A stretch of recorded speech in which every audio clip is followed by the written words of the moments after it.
Bisa kita mulai, Kak Ica?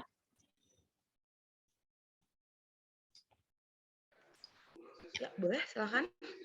Langsung dimulai ya.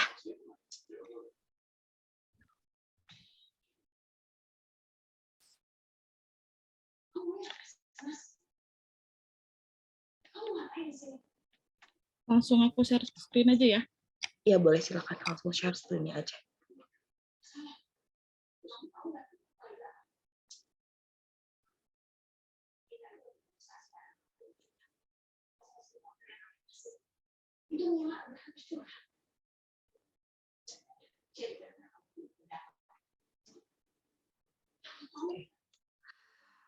Halo semuanya, selamat malam. Assalamualaikum warahmatullahi wabarakatuh. Perkenalkan, sebelumnya nama aku Ica Putri Mideva. Aku adalah alumni UIN Syarif Hidayatullah Jakarta, Apoteker angkatan ke-7. Jadi kita di sini aku nggak mau ngajarin sih sebenarnya. Kayak aku cuman lebih sharing aja. Kan pasti di sini juga banyak yang udah berpengalaman, banyak yang udah pernah kerja sebelumnya. Jadi kita berbagi aja, kita sharing, apalagi sekarang lagi pakai PA yang udah di apotek pasti juga beberapa udah tahu ya. Kita mulai sharing ini, kita belajar di manajemen apotek. Manajemen apotek nanti kita mengacu pada di Permenkes nomor 73 tahun 2016. Boleh dilanjut Dinanya, silakan.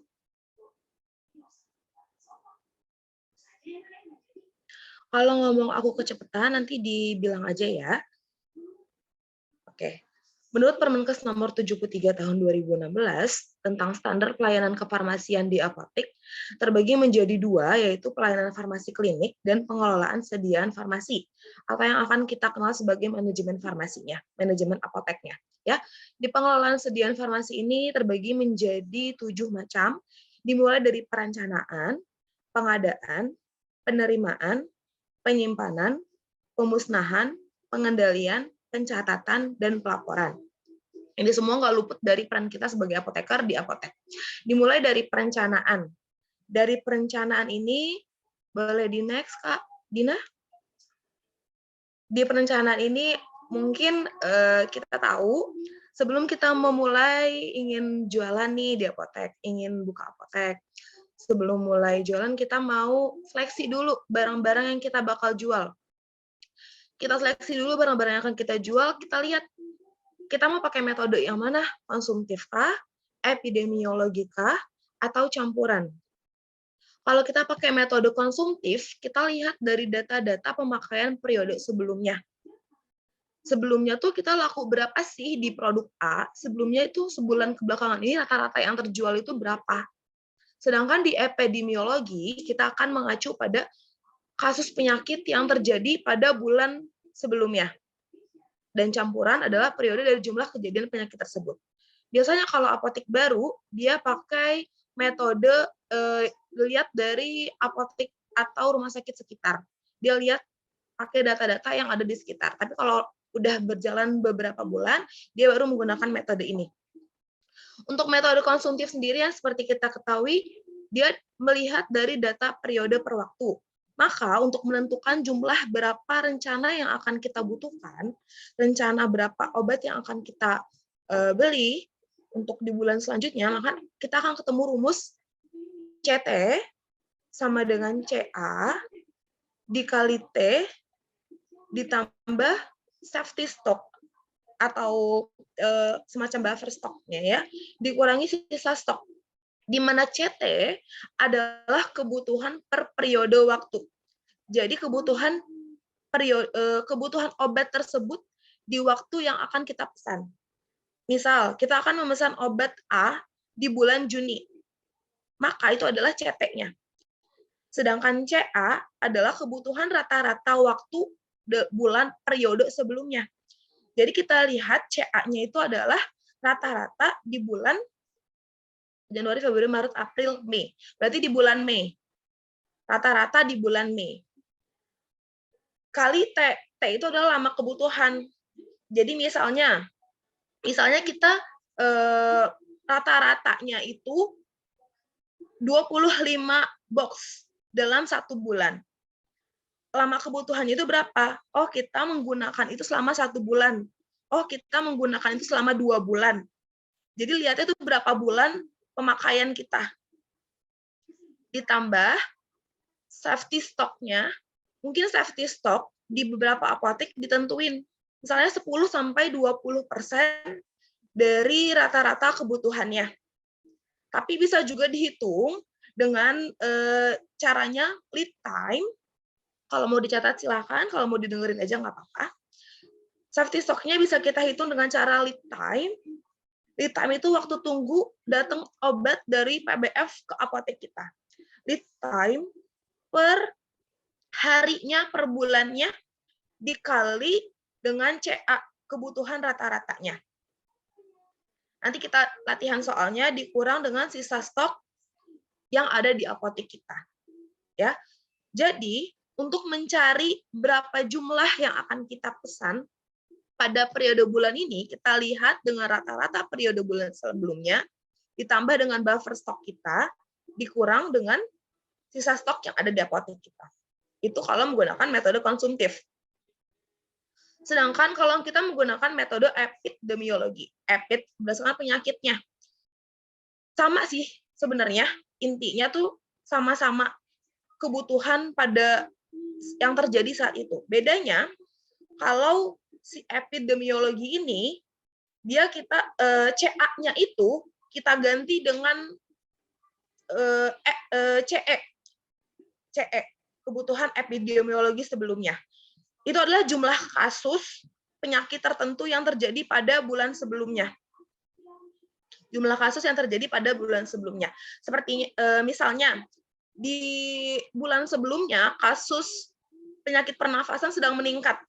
Misalnya ada 40 kasus di bulan sebelumnya, bulan ini tuh kita memesan berapa? Maka 40 dikali dengan ST-nya itu standar terapinya.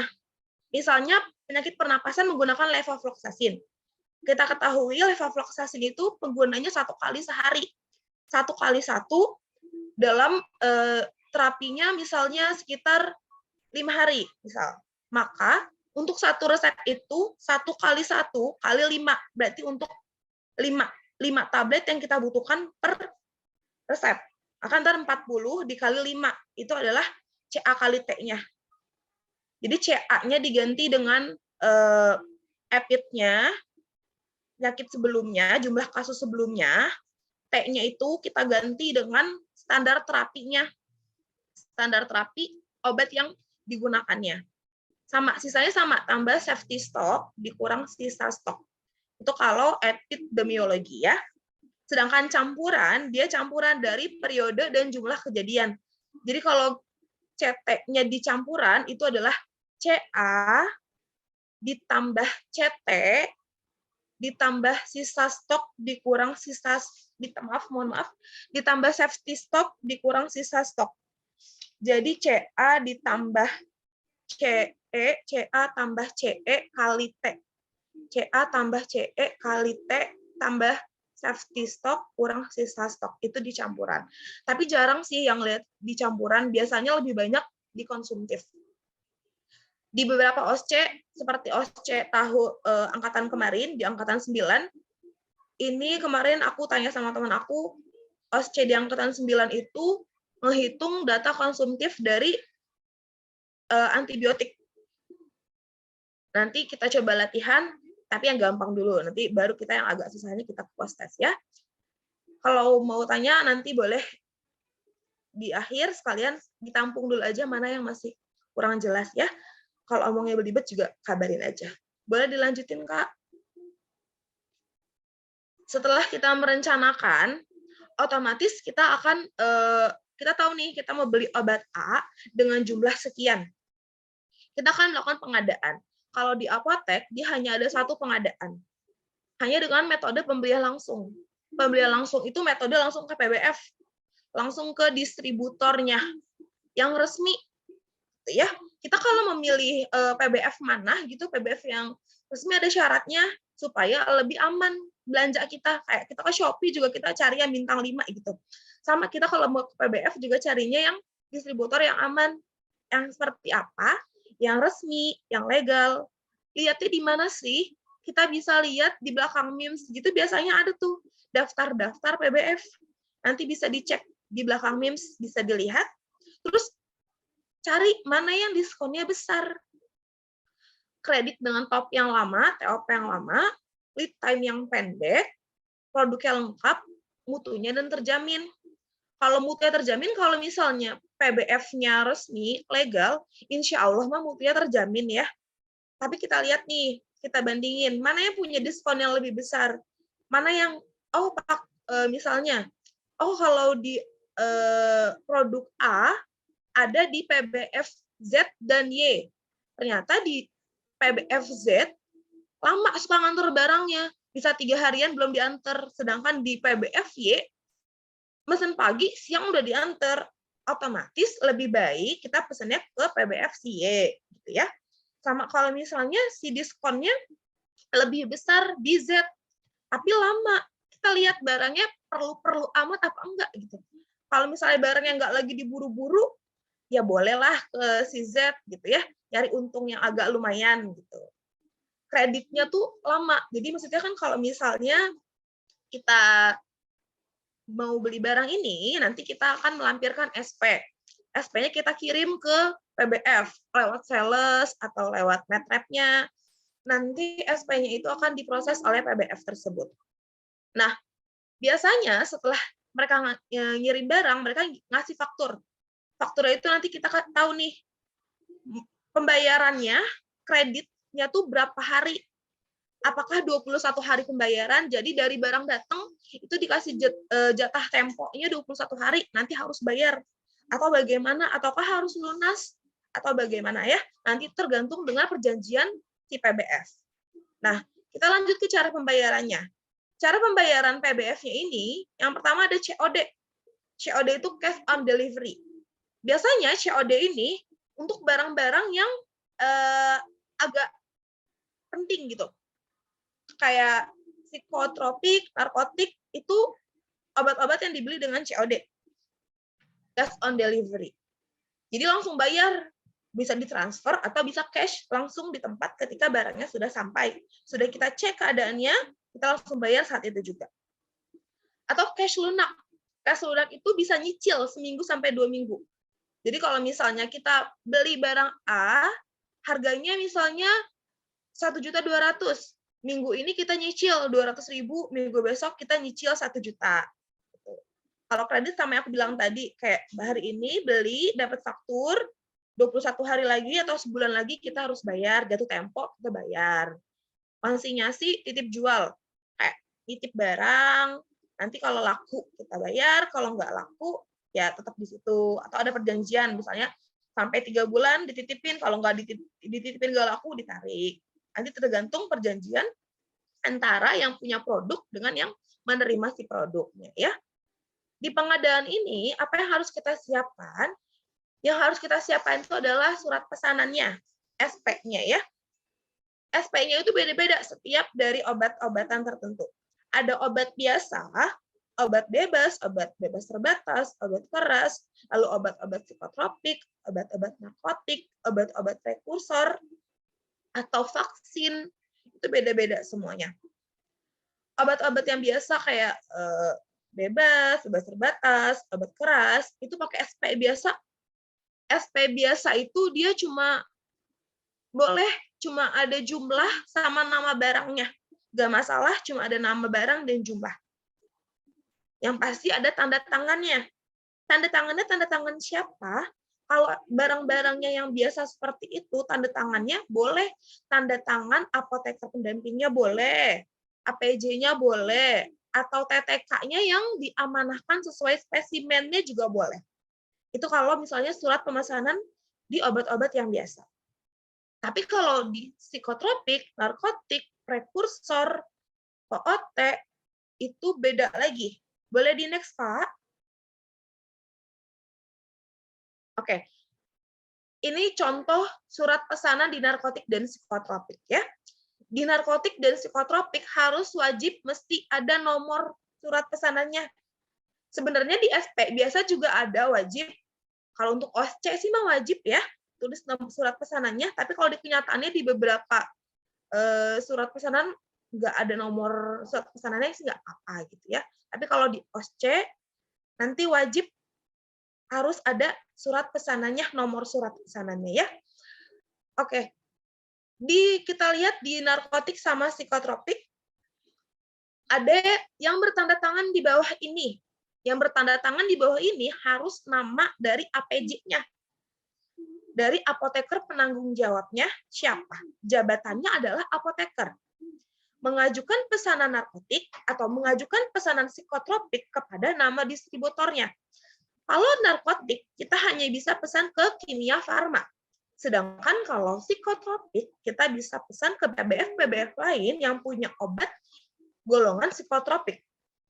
Kita lihat nama distributornya kita isi. Kalau narkotik Kimia Farma, kalau psikotropik misalnya kita bisa pesan ke Kalista Prima atau kita bisa pesan ke Multi Husada, terserah nanti tergantung hasil PBF mana yang kita pilih. Alamatnya kita isi. Teleponnya juga kita isi. Dengan narkotik yang dipesan adalah nanti kalau di narkotik ini satu SP seperti yang kita ketahui bersama-sama, narkotik satu SP itu hanya untuk satu jenis narkotik. Misalnya, kita pesan Kodipron tablet. Terus kita pesan Kodipron kum tablet. Cuma beda Kodipron sama kum aja itu sama-sama Kodipron, beda SP-nya nanti. Yang satu Kodipron, yang satu Kodipron kum. Ya. Nanti tulis nih, sebutkan nama obat, bentuk sediaan, kekuatan atau potensi, jumlah dan bentuk angka huruf. Jadi nanti kita tulis dengan narkotik yang dipesan adalah Kodipron tablet. Nanti ditulis jumlah dan bentuk angka. Jadi misalnya kita pesan 2 box, maka Kodipron tablet 2 pakai angka, terus buka kurung, 2-nya pakai huruf tulis. 2 angka sama 2 tulis itu ditulis dua-duanya. Baru box. Gitu. Ya. Jadi harus ada nama obatnya, bentuk sediaannya, kekuatannya itu kayak misalnya yang gampang itu kodein.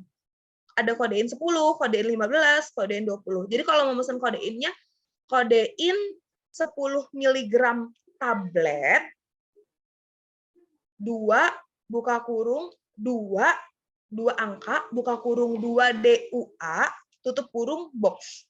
Seperti itu kalau narkotik ya. Narkotik tersebut akan dipergunakan untuk nama sarananya apa, nama apoteknya. Nama apoteknya tulis lengkap sesuai dengan spesimen yang dikirim. Alamat sarananya juga sesuai dengan spesimen yang dikirim. Yang menandatanganinya adalah wajib apoteker penanggung jawab. Ya.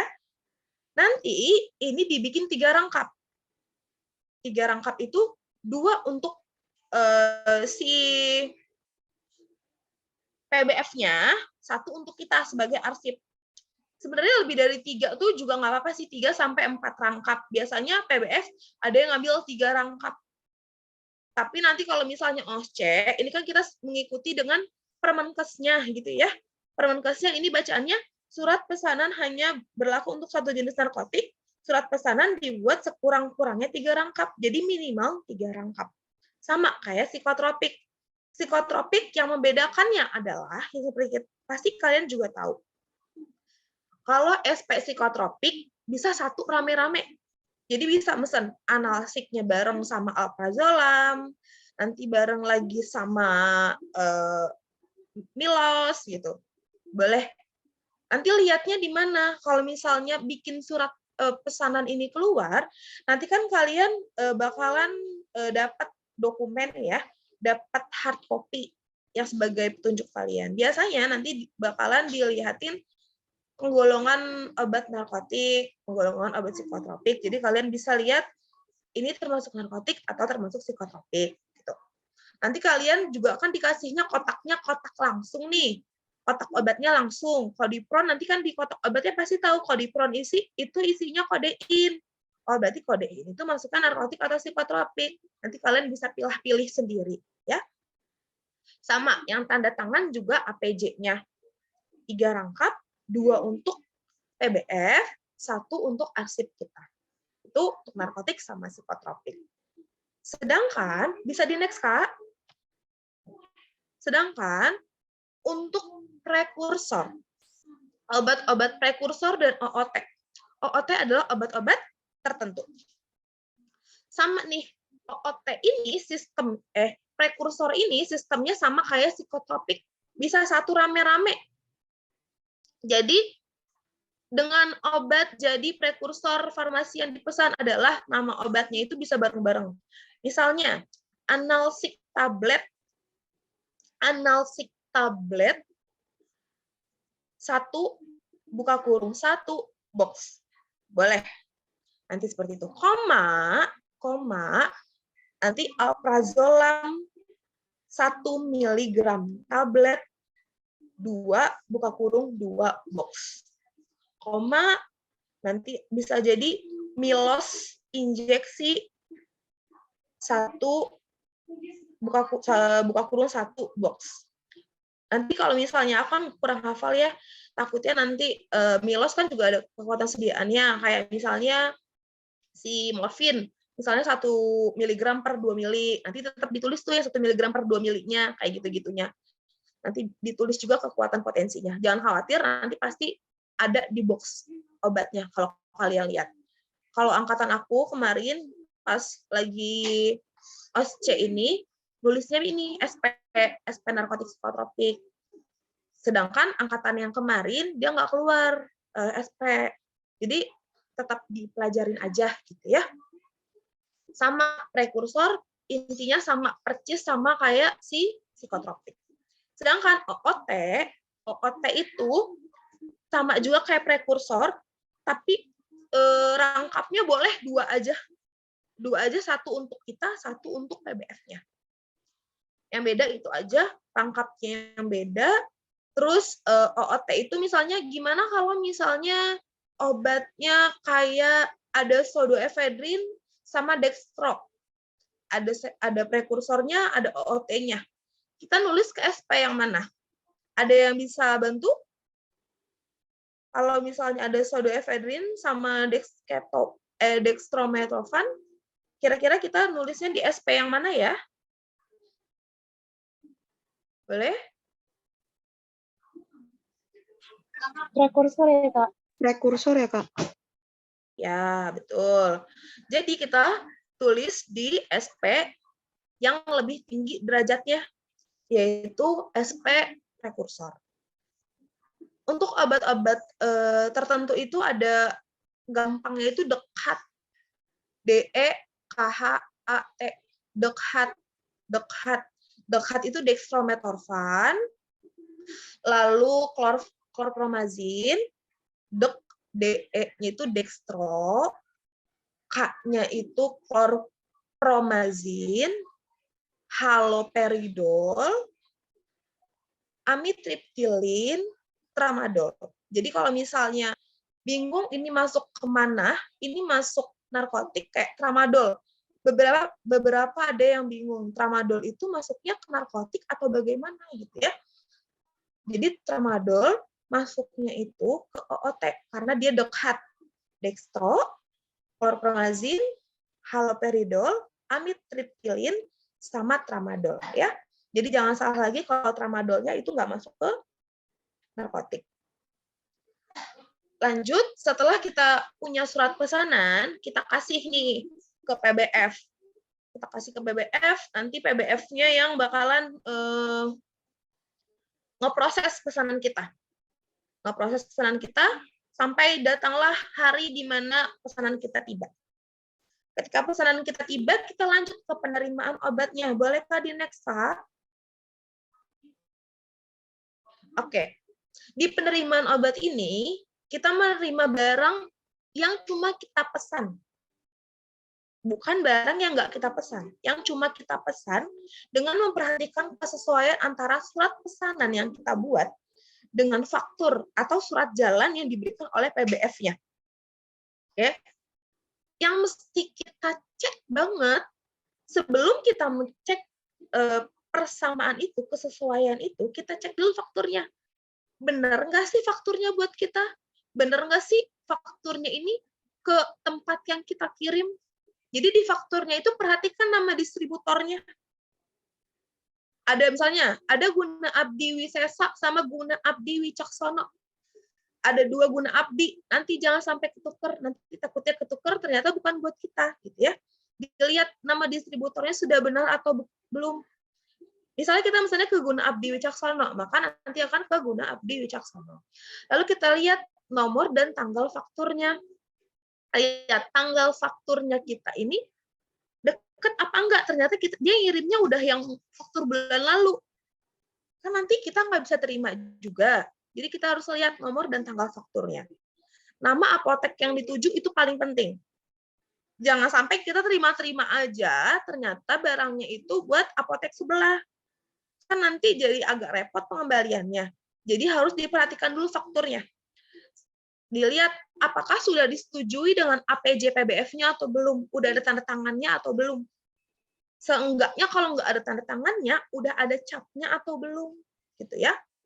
Baru kita lihat, setelah kita pastikan fakturnya itu adalah memang untuk kita lihat kesesuaian antara SP dan fakturnya. Kita lihat nama barangnya. Kalau angkatan kemarin ada nih kasusnya di penerimaan.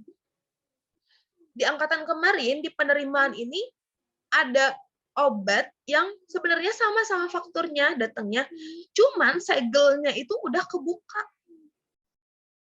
Segelnya udah kebuka. Kalau segelnya udah kebuka, kan tandanya kondisi fisik barangnya udah nggak bagus. Kita nggak tahu apakah itu ditukar atau gimana, yang nggak mau suujon. Tapi kan ya emang harus hati-hati aja gitu ya. Kita cek dulu nama barangnya. Kita lihat, misalnya kita mesen Kandepres, tapi yang datang Kanderin. Beda, walaupun sama-sama kandusartan, tapi dia bukan yang kita pesen. Kita tolak. Kita pesennya kekuatan sediaannya misalnya 8 mg, tapi yang datang 16 mg, kita tolak, ya. Jumlahnya juga, misalnya kita cuma mesen 2, yang datang 3.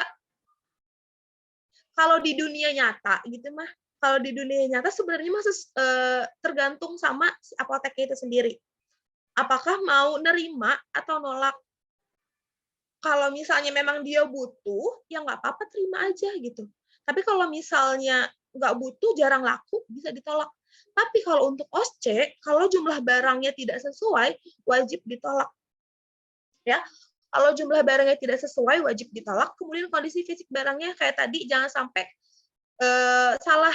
Nanti kalau udah penyok-penyok, terus ada tulisan, kayak beberapa PBF itu suka nulisin gitu di itunya, di kotaknya.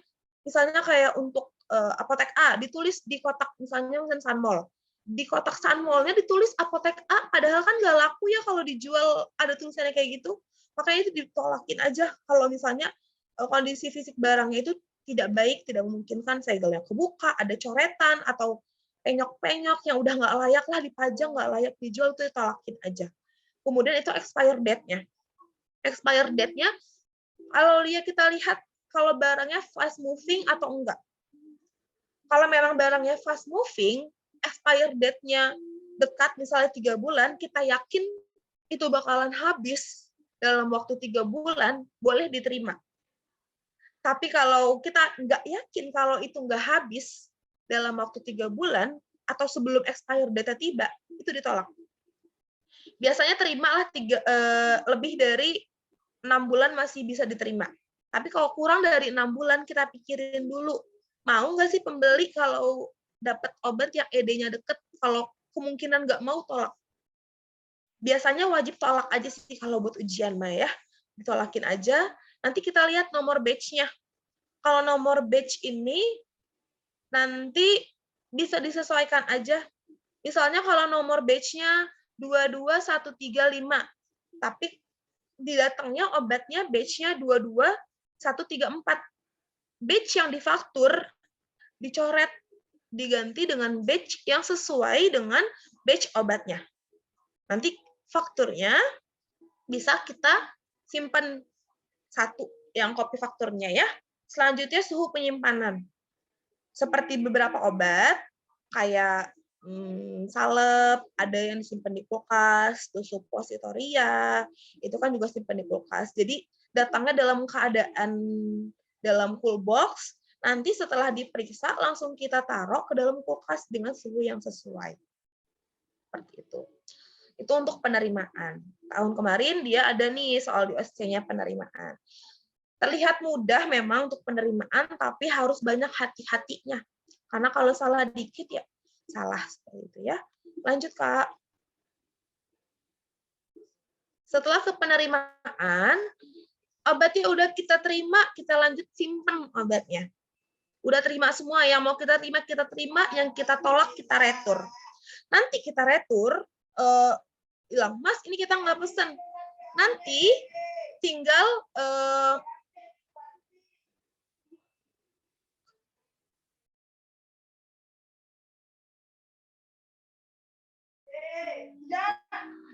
tinggal kita bilang kalau misalnya kita mau retur. Mas ini saya nggak pesen, saya mau retur. Gimana caranya? Itu tergantung dengan kebijakan apotek masing-masing. Sebenarnya simpelnya adalah tulis aja di fakturnya. Misalnya, datangnya tadi kita mesennya kandesartan 8 mg, yang datang kandesartan 6 mg. Nanti di sampingnya, di fakturnya ditulisin retur gitu.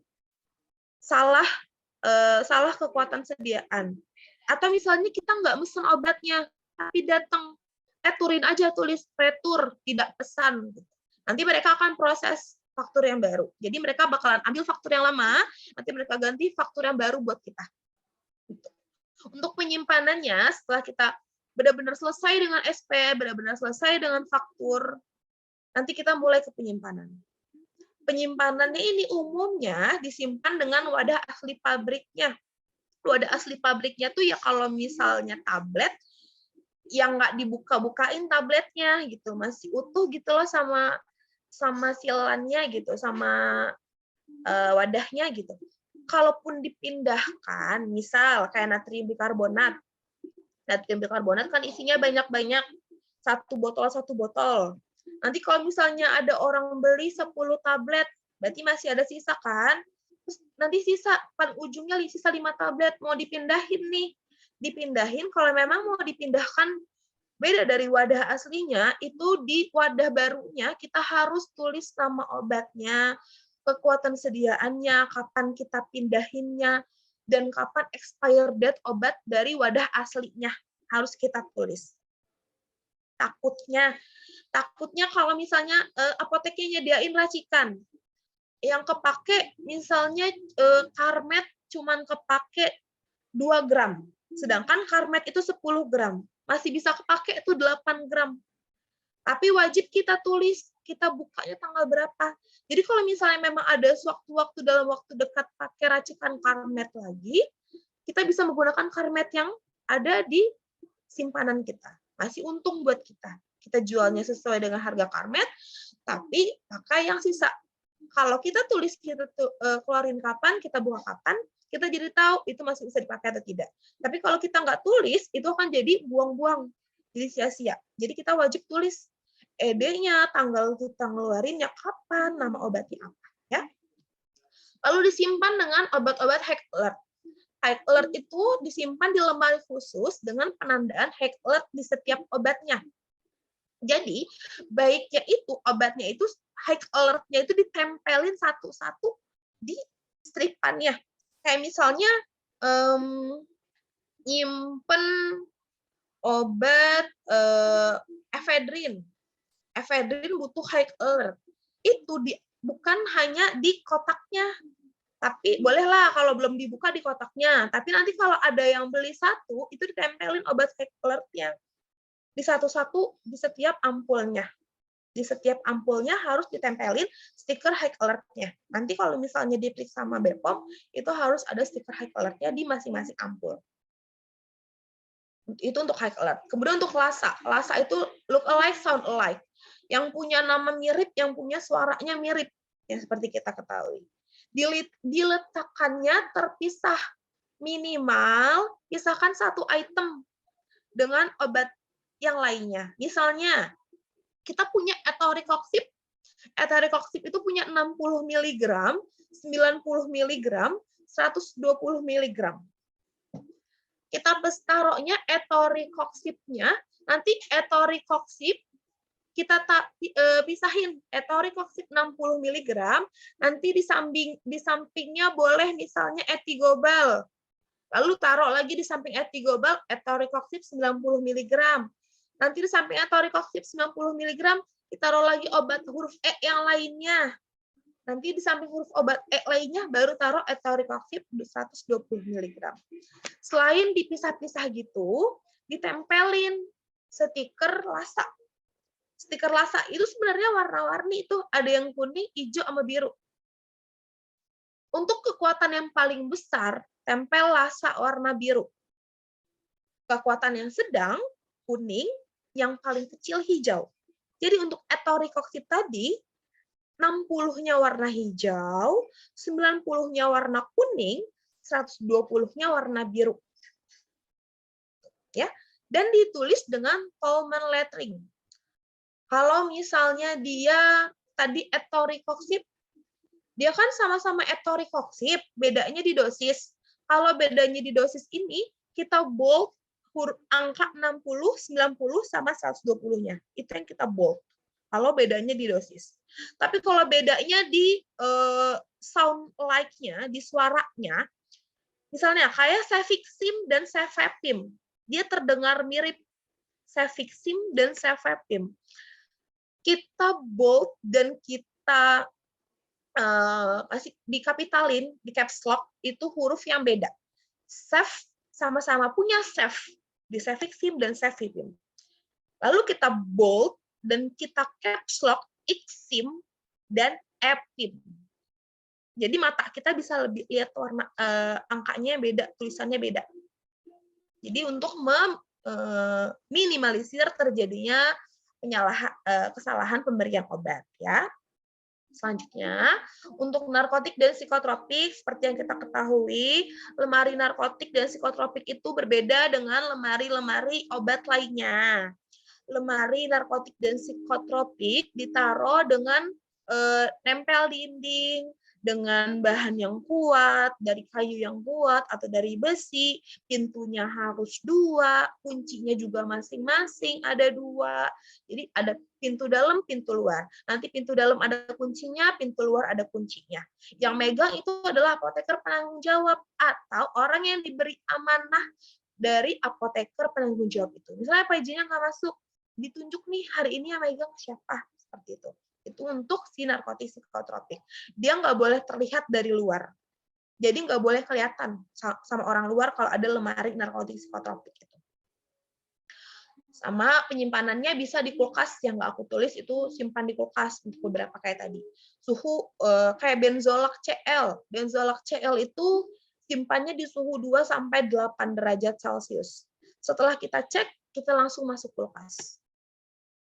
Autopen gitu. Kita cek, jadi ketika kita ngecek, kita cek juga suhunya.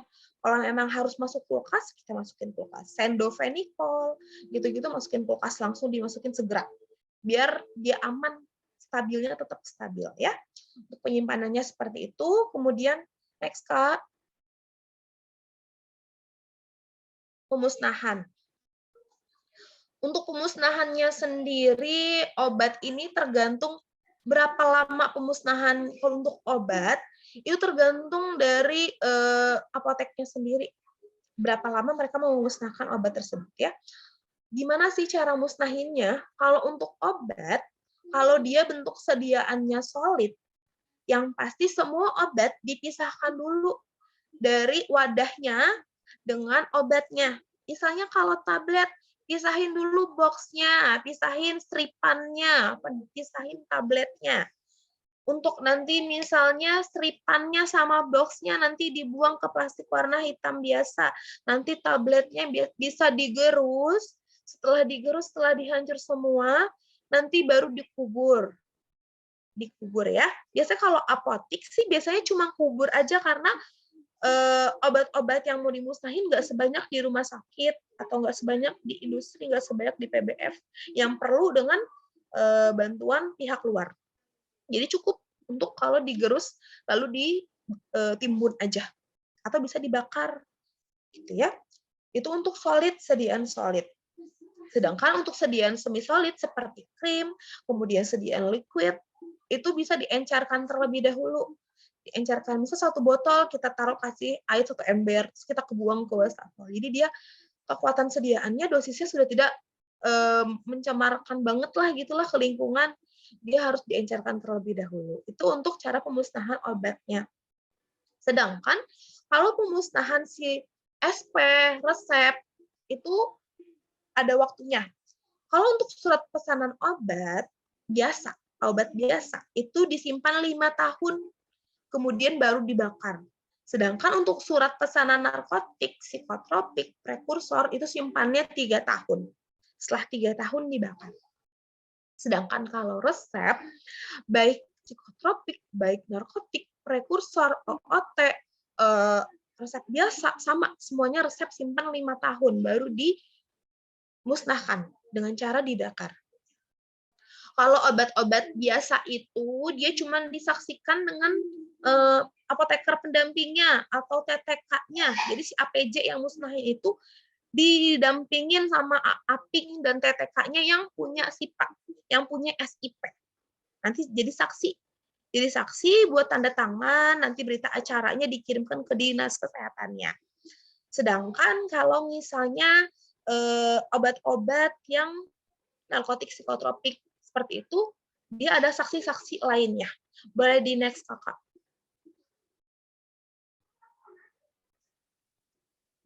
Oke, di sini untuk berita acara pemusnahan obat, obat itu dimusnahin kalau dia misalnya kadaluarsa atau rusak. Kalau rusak, kalau misalnya dia ada perjanjian dengan PBF-nya bisa dikembalikan, bisa diganti, lebih baik kita ganti, kita nggak rugi. Kadaluarsa juga gitu. Kalau dia ada perjanjian bisa diganti, kita ganti. Tapi kalau tidak ada perjanjiannya, tidak bisa dikembalikan, maka kita musnahkan sendiri. Untuk berita acara pemusnahan obat kadaluarsa nanti seperti ini, dilihat ada nama apoteker penanggung jawabnya siapa, SIPA-nya berapa, nama apoteknya apa, alamatnya di mana, disaksikannya oleh siapa. Itu tadi APING-nya atau TTK yang punya SIP. Tempat dilakukannya di mana, harus terdokumentasi dengan baik. Jadi pas lagi ngegerus di foto, itu nggak apa-apa dilampirin aja. Di foto, terus nanti pas lagi nguburin di foto, nggak apa-apa, yang penting ada lampiran dokumentasinya. Nah, nanti berita acara ini dibuat rangkap 4. Kirim ke Dinkes, ke BPOM, ke Dinkes Provinsi, sama untuk arsip di apotek. Dinkesnya satu kota, yang satu provinsi. Ya, itu daftar obat yang dimusnahkannya nanti bisa ditulis aja tuh nomor 1, misalnya zitromisin 2 box, alasan pemusnahannya expired date, misalnya seperti itu, nanti ditulis aja. Itu untuk SP obat biasa. Lanjut untuk SP obat prekursor psikotropik narkotik. Lanjut, Kak. Ini kalau misalnya berita acara pemusnahan, sebentar. Oh, ini pemusnahan resep. Sama, pemusnahan resep juga butuh berita acara. Berita acaranya isinya sama kayak si obat. Yang beda yang dibakar resep, kalau tadi yang dibakar obat, kayak gitu. Saksi-saksinya juga masih sama, cuman boleh si apoteker atau TTK yang lainnya yang punya SIP yang bekerja di apotek tersebut, gitu ya. Next, Kak. Ini kalau narkotik. Kalau narkotik, apa sih yang membedakannya? Tadi kalau di surat pesanan atau resep atau obat biasa, itu saksinya cuma teman-temannya aja yang punya SIP gitu. Tapi kalau di narkotik yang membedakannya adalah saksinya itu nanti disaksikan oleh gitu ya. Disaksikan ada dari Kemenkes, BPOM, sama dari satu saksi apotek tersebut, misalnya APING ya. Jadi yang musnahin APJ, maka yang menyaksikan adalah Kemenkes, BPOM, sama APING-nya yang punya SIP. Itu kalau misalnya narkotika. Nanti setelah saksi itu hadir, saksi hadir ngelihat semuanya, tetap didokumentasikan ya. Tetap didokumentasikan, arsipnya, kopi rangkapnya itu dikirimkan ke Kemenkes, BPOM, provinsi, dan satu ditinggal. Yang membedakan apa? Yang membedakan adalah kalau tadi obat biasa ada ke Dinas Kesehatan Kota. Tapi kalau untuk narkotik, dia nggak ada ke Dinas Kesehatan Kota. Dia langsung ke Kemenkes. Tapi provinsi tetap ada. Jadi kalau misalnya yang biasa, kota, BPOM, provinsi. Kota, BPOM, provinsi. Tapi kalau narkotik, Kemenkes, BPOM, provinsi. Satu untuk arsip. Yang beda cuma di Dinkes Kota dan Kemenkesnya. Yang lainnya sama, itu untuk tembusannya. Pemberian kopi rangkapnya. Gitu ya. Sama kayak surat biasa, dia dilampirkan obat-obat apa aja, berapa jumlahnya, alasannya kenapa dimusnahkan. Untuk psikotropik juga kayak gitu. Di next, Kak. Di psikotropik nanti sama ya, kayak gitu ya. Saksinya siapa, terus tembusannya kemana, sama kayak narkotik. Lalu lanjut ke setelah penyimpanan, ada pengendalian dan pencatatan serta pelaporan. Di pengendalian ini biasanya obat itu harus punya kartu stok, ya, harus punya kartu stok. Di kartu stoknya ini terserah mau manual atau mau elektronik. Sekarang kan udah banyak ya kartu stok yang elektronik, boleh asal memenuhi minimal pemenuhan kartu stok itu ada nama obatnya, ada tanggal kadaluarsanya, ada jumlah pemasukan, pengeluaran, dan sisa stoknya. Itu boleh elektronik maupun manual. Ini waktu aku lagi kompre, aku ditanyain ini kartu stok. Jadi kalau misalnya itu coba mungkin nanti di OSCE mungkin gimana kartu stok, ngisi kartu stok, bisa jadi bikin nama obatnya apa, misalnya nama obatnya misalnya bisoprolol, ntar ditulis nomor 1 bisoprolol 2,5 mg, ditulis tanggal kadaluarsa yang kita keluarin itu yang tanggal kadaluarsa berapa. Nah, kalau misalnya dia keluar, sebenarnya nggak perlu amat ditulis gitu ya, tapi kalau dia masuk, wajib ditulis tanggal kadaluarsanya. Nanti tulis nih keluar masuknya, terus sisanya sama sebelumnya berapa. Tapi biasanya kalau misalnya ini kartu stok untuk narkotik, psikotropik, atau obat-obat yang diperhatikan khusus, POOT, lalu prekursor, biasanya itu nggak cuma ini, biasanya ada namanya, ada lengkap lah pokoknya, ada namanya, siapa yang make, buat apa, buat nanti dilaporkan, pelaporan kita, pertanggungjawaban kita. Jadi kita tahu nih siapa sih yang make kodein di tanggal segini, siapa sih yang make beraksidin di tanggal segini, gitu. Jadi kita tahu pelaporannya seperti apa. Nanti setiap 3 bulan sekali, nanti dicek kartu stok kita sama obat kita, sama apa enggak, ada miss enggak. Kalau ada miss, ketemunya di mana nih, gitu. Makanya wajib dicatat. Kalau misalnya kita punya kartu stok manual sama kartu stok komputer, dicek kartu stok manual sama kartu stok komputernya sama atau enggak. Gitu ya. Lalu ada yang namanya uji petik. Uji petik itu uji 20 harian. Uji 20 berapa hari ya? Aku lupa. Bentar aku cek dulu. Uji petik itu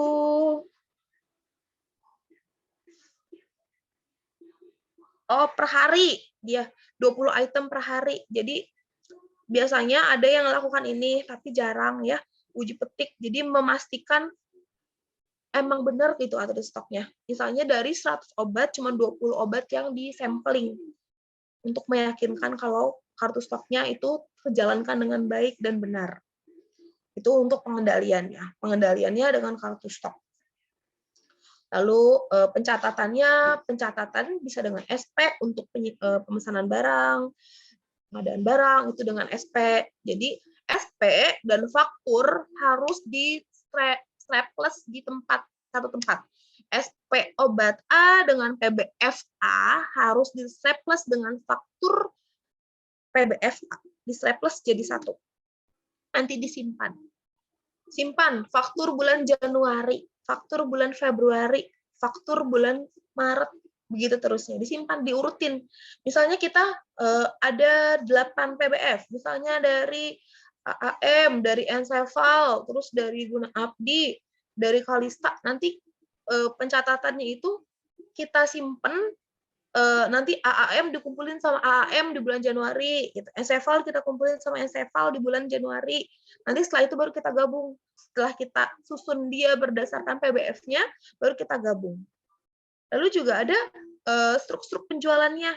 Itu fungsinya cuman ini sih untuk untung ruginya kita sih, kita lihat.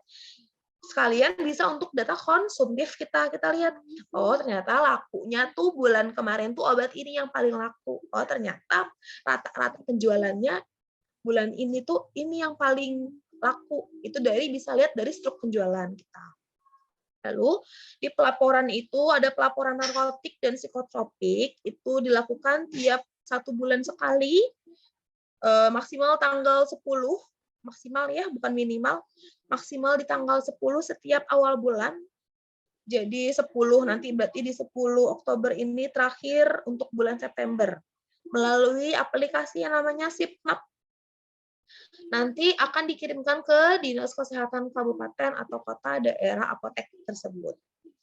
Lalu selain pelaporan narkotik psikotropik, juga ada yang namanya pelaporan efek samping obat. Itu kalau memang dilakukan ya, ini kan ada hubungannya dengan pelayanan klinisnya. Di pelayanan klinis salah satunya adalah monitoring efek samping obat. Kalau misalnya kita ada resep dapat dari rumah sakit, kalau misalnya kita masuk resep nih ke apotek kita lihat, kita cek, kita telaah obatnya, kita telaah resepnya. Apakah ada efek sampingnya atau enggak?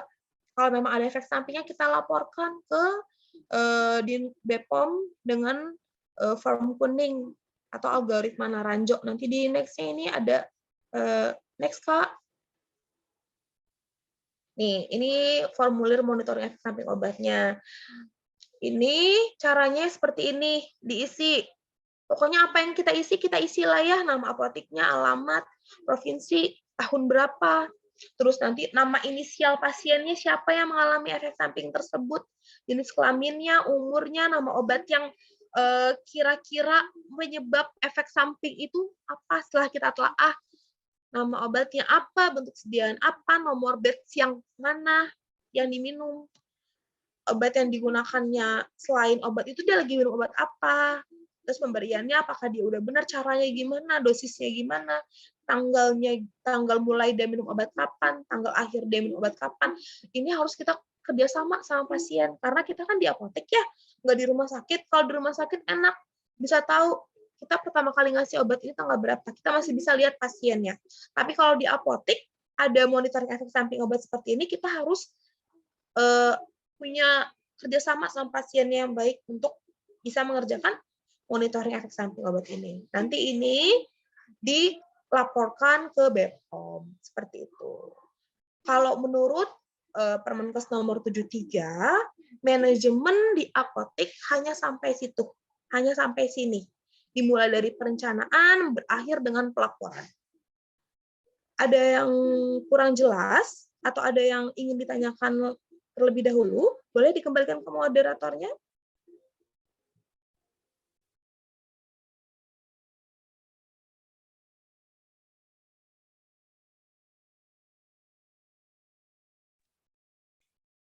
Silakan untuk teman-teman yang ingin bertanya, bisa langsung di-unmute atau bisa raise hand.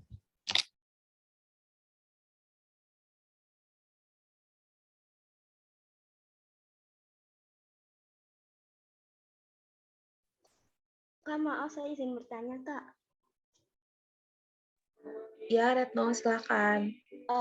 Untuk yang surat pesanan, tadi kan kita harus mencantumkan nomor. Nah, nanti kita bebas atau gimana Kak pas nyantuminnya? Itu kesepakatan apoteknya. Kalau misalnya bebas itu bebas, maksudnya bebas kesepakatan apotek.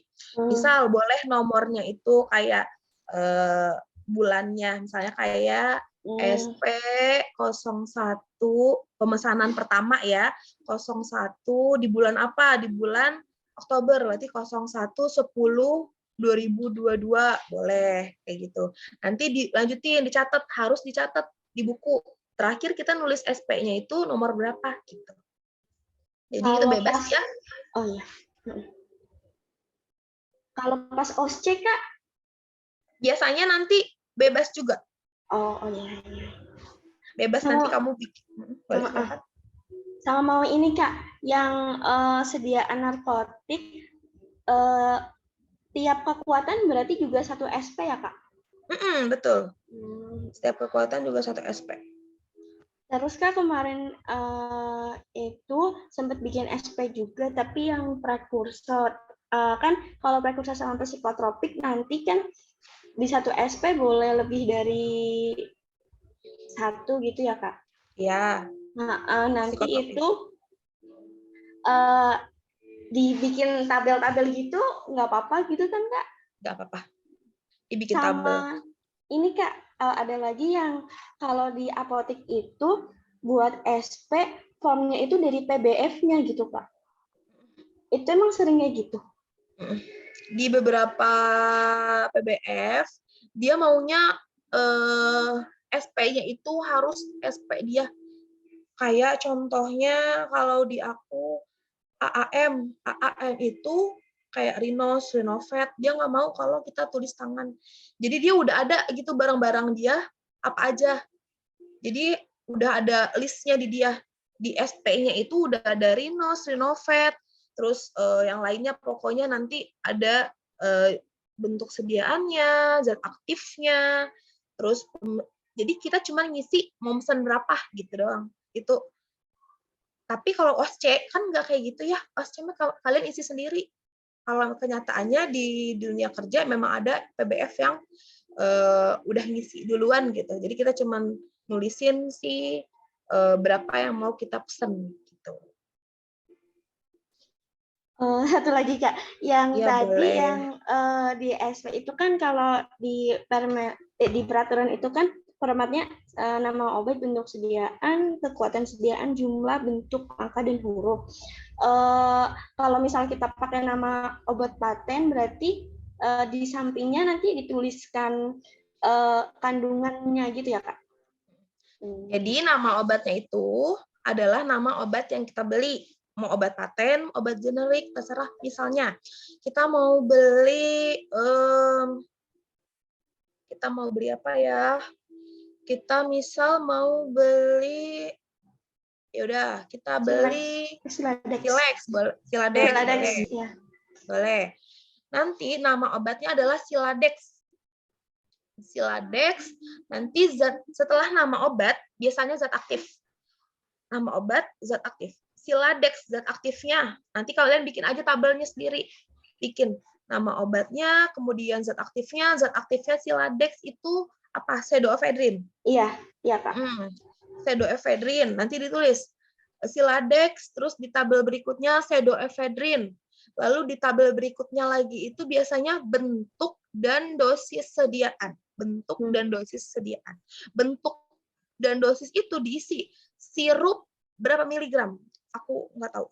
Siladex itu, misalnya sirup 15 miligram. 15 miligram itu 15 miligram si pseudoephedrine. Bukan diisi sirup 60 mili gitu. Bukan sirup 60 mili, tapi si 15 mg punyanya si pseudoephedrine. Atau 30 mg atau 7,5 gitu ya. Nanti itu diisinya dengan si kekuatan sediaannya si pseudoephedrine. Baru setelah zat aktif, bentuk zat aktif baru satuan. Satuannya itu apa? Kalau sirup berarti satuannya botol. Botol, nanti kalau bikin tabel sendiri ya, kalau bikin tabel sendiri seperti itu. Botol, baru nanti Jumlah diisi dengan angka, keterangan diisi dengan huruf. Jumlahnya misalnya 12. Nanti keterangannya 2 DUA belas BELAS. Itu seperti itu. Kalau kalian bikin tabel sendiri, nggak masalah. Memang mau bikin tabel. Oh iya Kak. Terakhir Kak, yang buat salinan-salinan itu nanti kalau kita OC berarti kita bikin SP, kita misal tadi 3, berarti nanti kita langsung dibuat 3-3-nya, apa gimana Kak? Sama yang berita acara juga itu kan rangkap 4, berarti nanti kita langsung dibikin rangkap 4 apa gimana? Tergantung ya, tergantung keadaan OSCE-nya gimana gitu. Barangkali kalian disediakan kertas thermal yang bisa tembus, kita nggak ada yang tahu ke depannya gimana gitu ya. Barangkali kalian disediain kertas thermal, kalau kertas thermal ya nggak apa-apa, kalian tinggal ngambil berapa yang kalian butuhkan untuk kopi resepnya. Kalau nggak disediakan dan dituntut untuk menyediakan sesuai rangkapnya, ya mau nggak mau kalian bikin sesuai rangkapnya jumlahnya gitu. Mau nggak mau ya, karena nggak ada kertas thermalnya. Ada lagi? Oh, udah, terima kasih banyak ya Kak. Iya, sama-sama Retno. Ini Vicky nanya, Kak Ica izin nanya. Pas OSCE nanti contoh kasus apoteker 9 yang segelnya kebuka, itu kita nulis returnya di mana ya Kak? Nulis returnya di fakturnya, Vic. Di fakturnya nanti kan kita dapat faktur waktu kita nerima obat. Fakturnya ditulis retur gitu, segel terbuka. Di samping nama obatnya. Kan nanti di faktur itu biasanya ada nomor, ya dikasih retur, ya dikasih tulisan retur. Dikasih tulisan retur aja di samping nama obat di faktur. Ada lagi Vicky? Ya, di faktur. Ya, sama-sama Vicky. Oke. Ada lagi?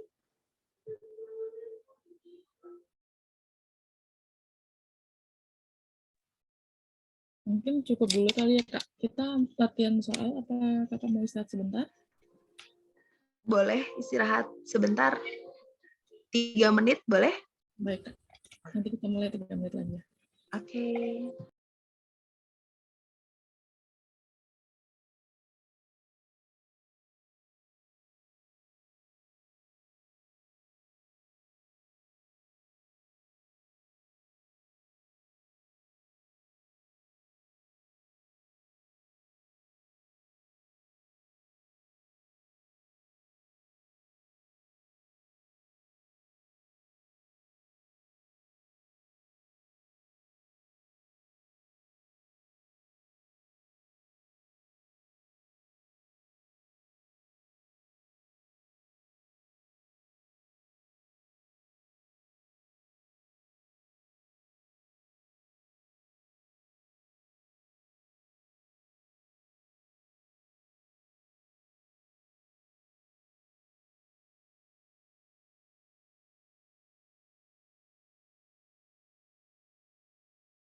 Apa bisa dimulai, Kak? Ya boleh, silakan. Langsung latihan soal ya? Boleh di share screen. Sebentar.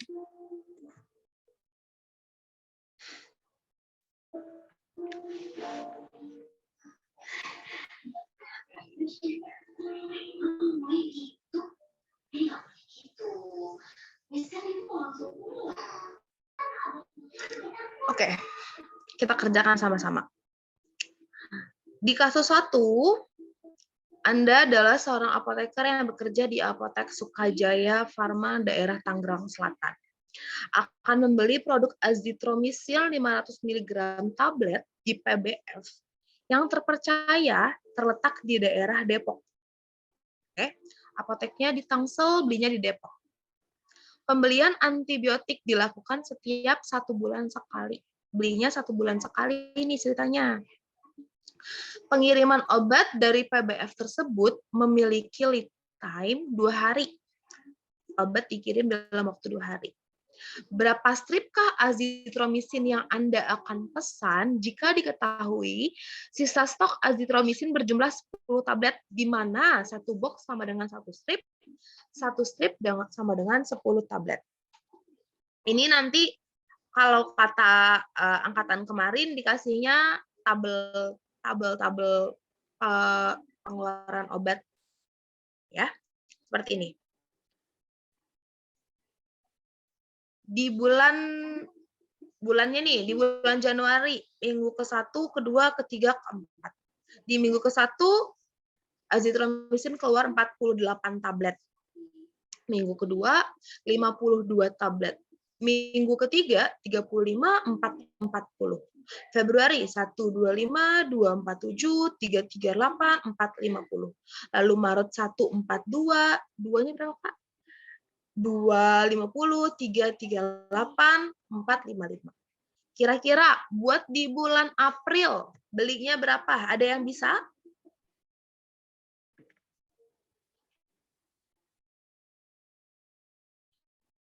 Coba, aku kasih waktu sekitar 5 menit, kelamaan. 3 menit buat kerjakan soal ini. Nanti yang bisa boleh bantu. Silahkan. Dimulai dari sekarang. 3 menit dari sekarang.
Maaf Kak, apa boleh scroll ke atas buat lihat stok terakhirnya?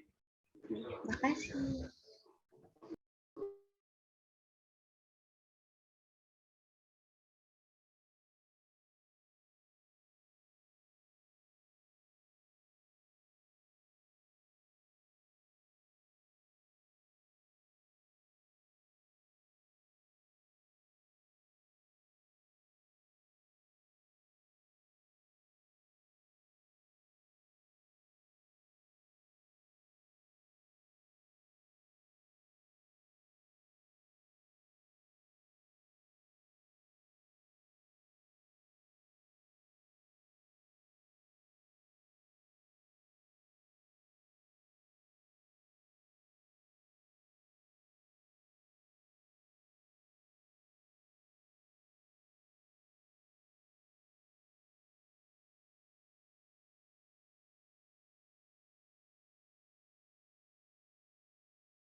Ada yang sudah selesai?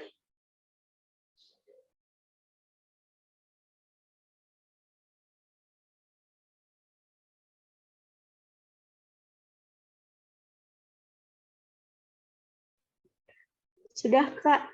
Mau coba jawab? Sudah, Kak. Ya, boleh, silakan. Yang mau jawab, silakan. Retno. Tapi nanti koreksi kalau salah ya, Kak. Kalau nggak salah, ini kalau di total untuk ketiga bulan, jumlahnya 520. Jadi rata-rata per bulannya 520 dibagi 3. Tadi hasilnya 173,3. Aku buletin jadinya 174. Terus untuk lifetime-nya tadi 2 hari. Bulan Januari, Februari, Maret itu 90 hari, jadinya kebutuhan per harinya 520 bagi 90. Tadi 5, berapa gitu. Aku buletin jadi 6. Jadi untuk lifetime-nya 6 kali 2. Iya 6 kali 2 jadinya 12. Sisa stoknya tadi ada 10, jadinya 174 tambah 12 kurang 10, itu kurang lebih 176 tablet. Oke, ada yang punya jawaban lain? Ada yang punya jawaban lain? Ada yang ngerjain?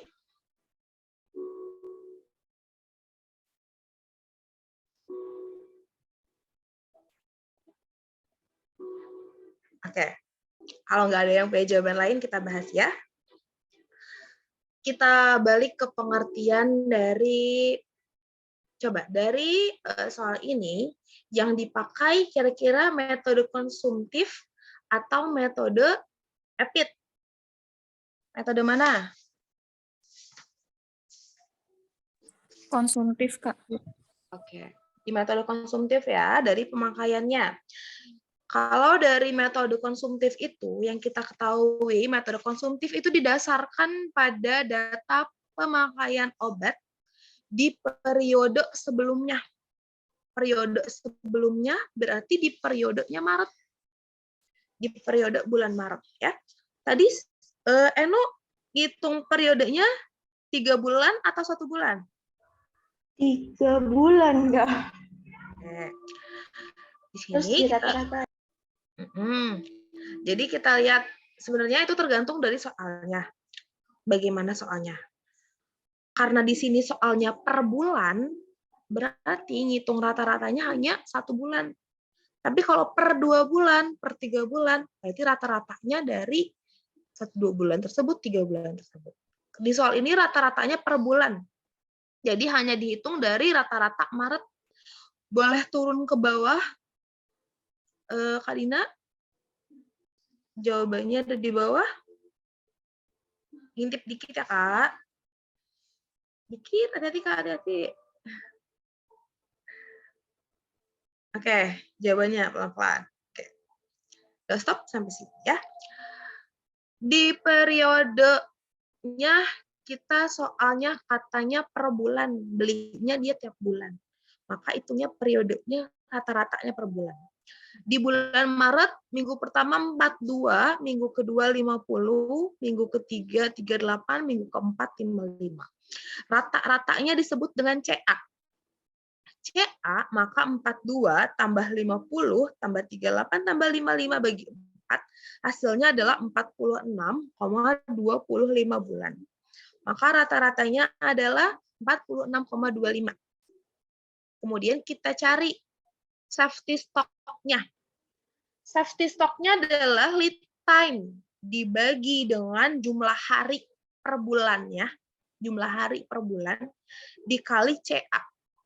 Lead time-nya tadi di soal dibilang 2 hari. 2.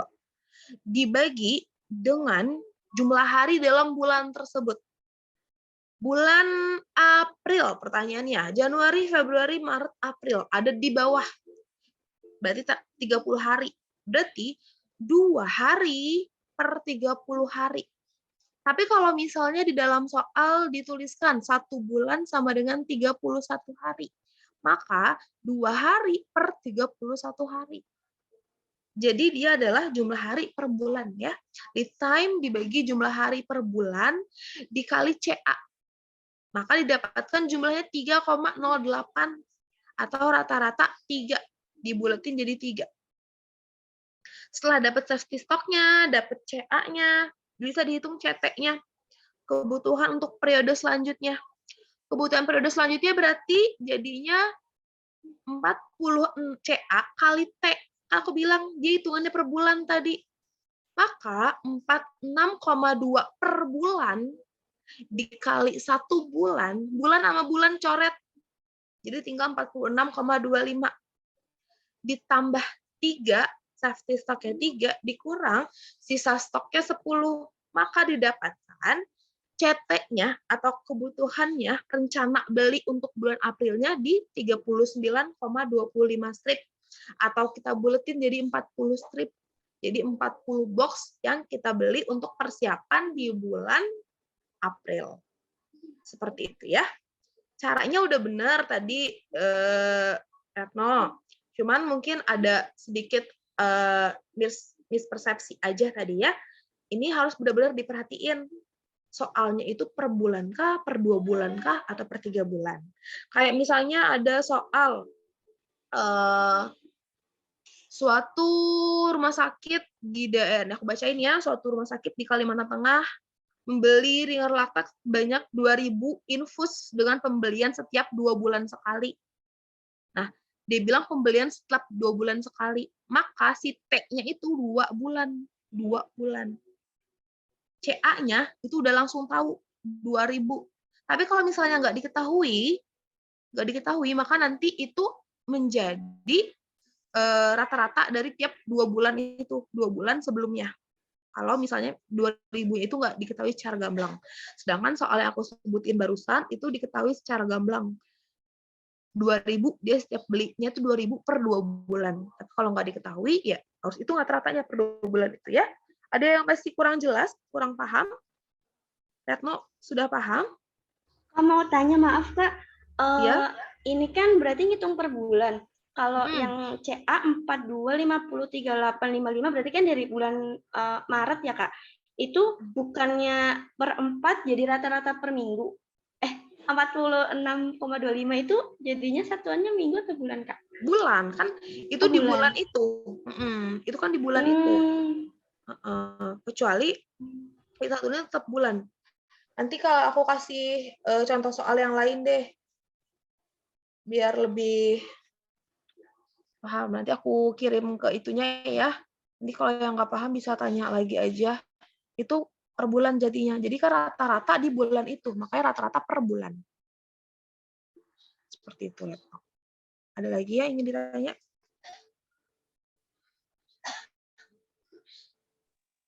Ada yang masih bingung? Aku masih bingung, Kak. Kan itu jumlah per minggu. Kalau dibagi 4, jatuhnya masih per minggu nggak sih, Kak? Aku bingung deh. Oke, kalau memang mau per minggu, nggak apa-apa.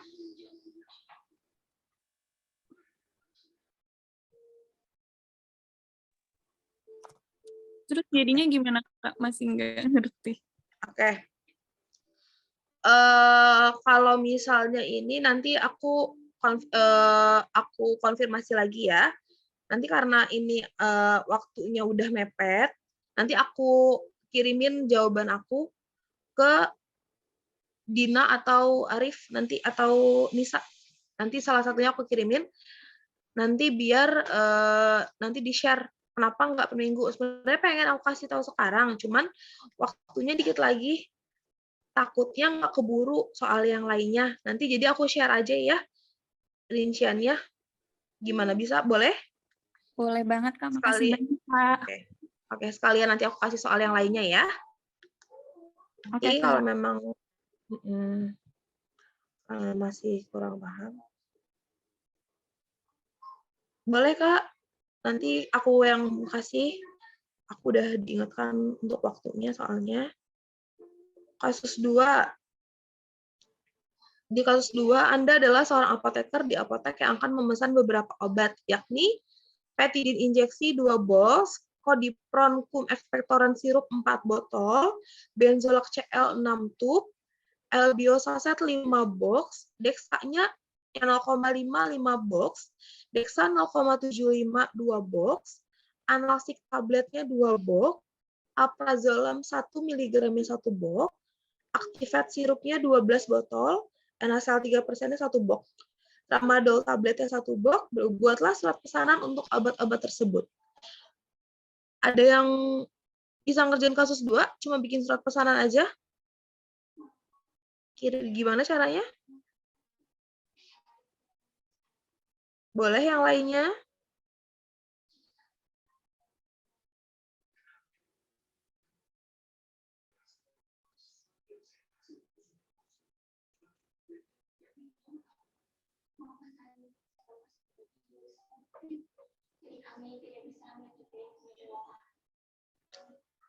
Ada yang bisa jawab? Kalau nggak ada, boleh aku tunjuk.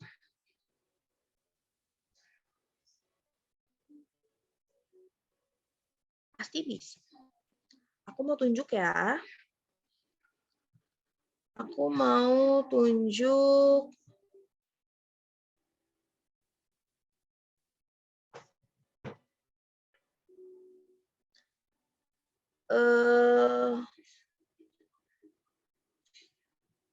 Nur Fadilah. Nur Fadilah, boleh? Bisa bantu jawab? Kasus 2-nya. Bagaimana cara membuat surat pesanannya? Nggak ada orangnya ya?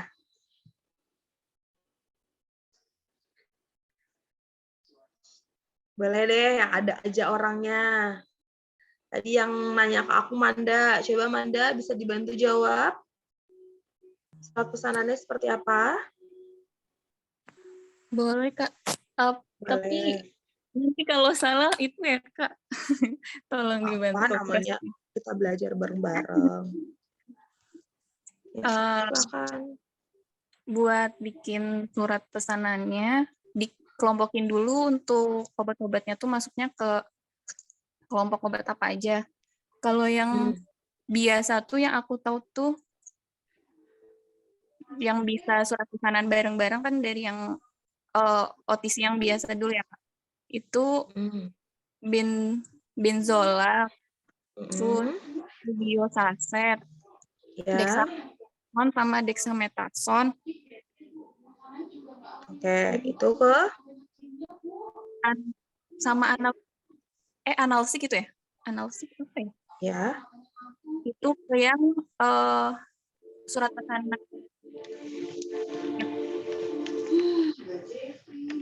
Kalau Jadi yang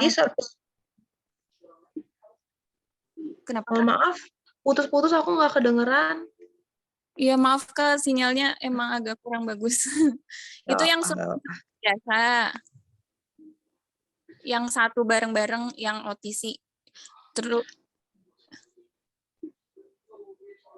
aku ulang ya. Tadi kamu nyebutinnya Benzolac CL, Elbiosaset, dexamethasone 0,5, iya. dexamethasone 0,75, lalu apa lagi? Sama itu aja kayaknya, Kak. Itu aja. Oke, ada lagi? Dikelompokinnya apa lagi?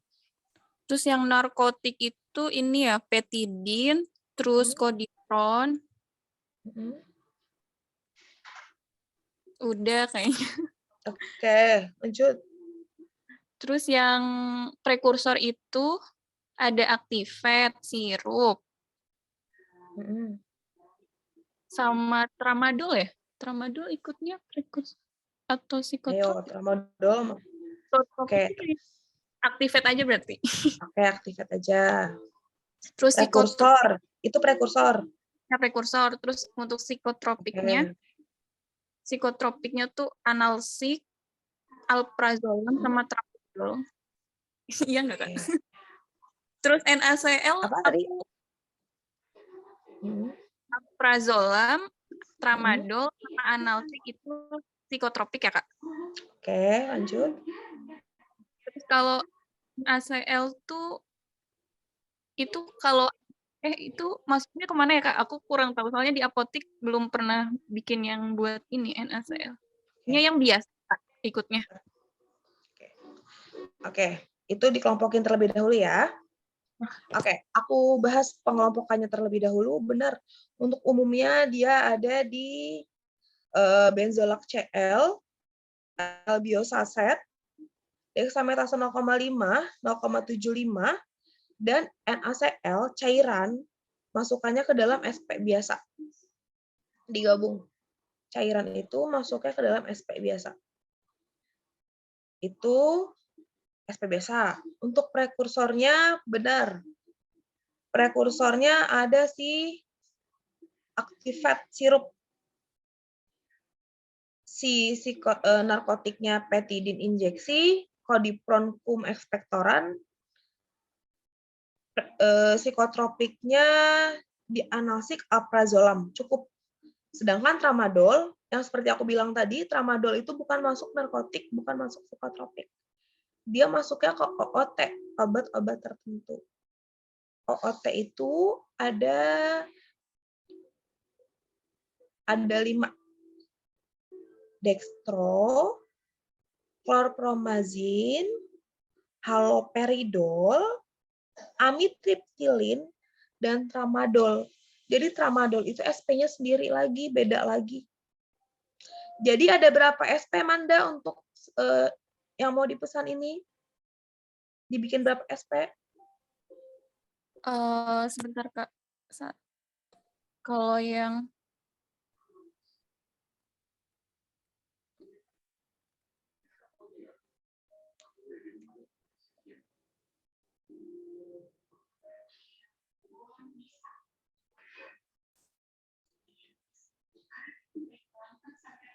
yang biasa kan, kalau kemarin yang biasa tuh 2, terus mado 2 biasa narkotik OT prekursor 5 10 ya Kak? 10-nya itu apa aja? Bisa sampai 10. Itu yang rangkap-rangkap atau maksudnya Yang kalau rangkap-rangkapnya nggak usah, rangkap-rangkapnya nggak usah dihitung. Berapa berapa SP? Apa? Bentar-bentar. Kalau SP narkotik kan sendiri. Bentar Kak. Yang biasa 1, yang psikotropik 1, terus OT 1, prekursor 1, narkotiknya kan ada 2, berarti 6. Jadi ada 6 SP ya? Nah, 6 SP. Yang tanda tangan siapa? apoteker penanggung jawab Kak. Oke. Yang benzolak Cl, albio, NaCl, boleh nggak yang tanda tangan orang lain? Maksudnya TTK-nya boleh nggak tanda tangan? Di SP biasa. Boleh Kak, asal yang punya tanggung jawab. Ya. Asal yang punya SIP, yang sudah punya surat izin praktek, boleh tanda tangan. Ya. Atau yang masuk ke dalam spesimennya. Orang pengadaannya boleh ngisi tanda tangan. Selanjutnya berarti surat pesanannya tadi udah ya, ada 6, masing-masing narkotik dengan dosisnya yang beda-beda, psikotropik digabung, prekursor digabung, biasa digabung. Sekarang kita lanjut ke kasus ketiga.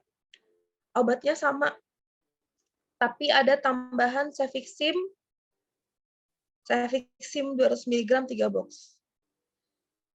SP kalian itu sama kayak yang tadi, itu kalian bikin nih, udah kalian bikin tadi SP-nya, kalian kirim ke PBF. Lalu datang ke PBF, datang. Faktur yang datang, beberapa obat yang diterimanya ada cefixim 3 box, petidin injeksi 2 box, Codipron cum 4 box, benzolak Cl-nya 6 tub, albio-nya 3 box, dexamethasone 0,5 box, 0,752 box, analsik 2 box, alprazolam 1 box, Actifed sirup expectorant 12 botol, NaCl 3% 2 box, 2 box tramadol 1 box. Sebagai seorang apoteker, apa yang Anda lakukan dan kerjakan sampai tahap penyimpanan obat? Fakturnya udah datang. Kalian ngapain? Coba, ada yang bisa jawab, habis fakturnya datang, kalian ngapain? Langkah selanjutnya yang kalian kerjakan?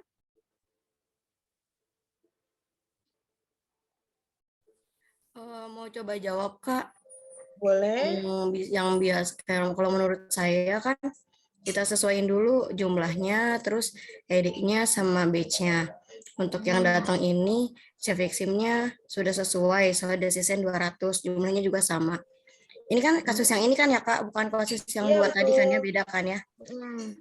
Terus kodipronnya, udah kodipronnya beda nih. Dia mintanya kan, kita mintanya kodipron kum yang sirup 4 botol, tapi dikirimnya yang tablet. Menurut saya ditolak, karena nggak sesuai. Terus benzolaknya udah sesuai, LBO-nya kurang. Kita mintanya 5 box, tapi dikirimnya cuma 3 box.